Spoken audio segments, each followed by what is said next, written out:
بڑی پیاری حدیث ہے، ترمذی کی حدیث ہے، 2512 نمبر ہے۔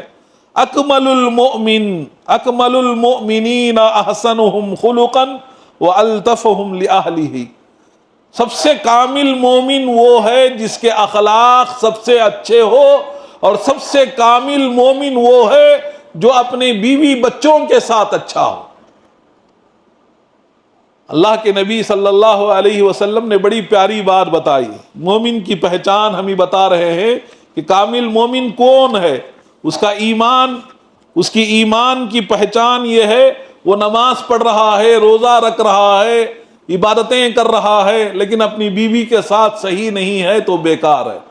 ایک اللہ کی بندی نمازوں کی بڑی پابند ہے۔ ایسے بہت سارے خواتین ہمیں ملتے ہیں، ہمارے پاس سوالات بھی آتے ہیں کہ ایک اللہ کی بندی ہے، بڑی نمازی ہے، بڑی تہجد گزار ہے، بڑے اجتماعوں میں شریک ہوتی ہے، کلاسوں میں شریک ہوتی ہے، فلاں فلاں فلاں، لیکن وہ اپنے شوہر کی فرما بردار نہیں ہے تو زیرو کی زیرو ہے، کچھ بھی حاصل نہیں کیا اس نے۔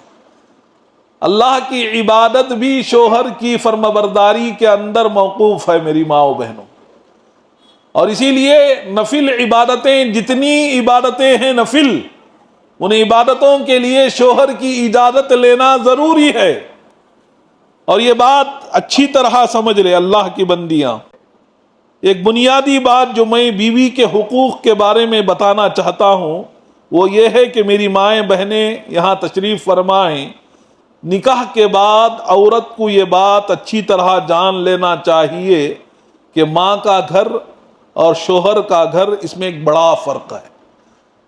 شوہر بیوی کے تعلقات میں بگاڑ پیدا ہونے کے اسباب میں سے ایک بڑا سبب بتا رہا ہوں میں آپ کو۔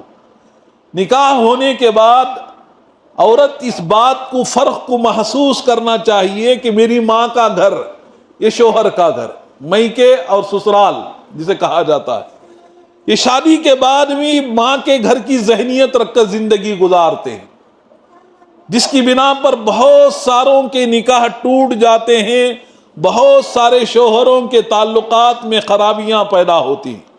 میری بات کو توجہ دے خواتین مائیں بہنیں کہ نکاح ہونے کے بعد عورت کو یہ بات اچھی طرح جان لینا چاہیے کہ ماں کا گھر اور سسرال والوں کا گھر یعنی شوہر کا گھر ایک بڑا فرق ہے۔ عورت اپنے ماں کے گھر میں جب ہوتی ہے تو تمام رشتہ دار رہتے ہیں، کوئی بھی کام کرو یا نہ کرو اس کو سب چیزیں، سب بینیفٹ ملتے رہتے ہیں، ملتے ہیں نا۔ عورت جب شادی سے پہلے، لڑکی جب ماں کے گھر میں ہوتی ہے، پورا خاندان ہوتا ہے، رشتہ دار ہوتے ہیں، بھائی بہن ہوتے ہیں، کام کرو یا نہ کرو سب کی محبتیں، سب کی نچاور ہوتے رہتے ہیں، بڑی محبت سے بات کرتے ہیں۔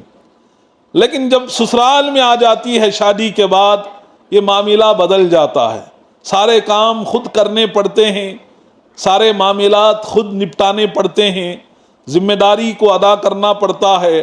اس سلسلے میں اللہ کی بندیوں کو ضروری ہے کہ اللہ کے نبی کی بیویوں کی زندگی کو پڑھے، اللہ کے نبی کی بیٹی فاطمہ رضی اللہ عنہا کی زندگی کو پڑھے۔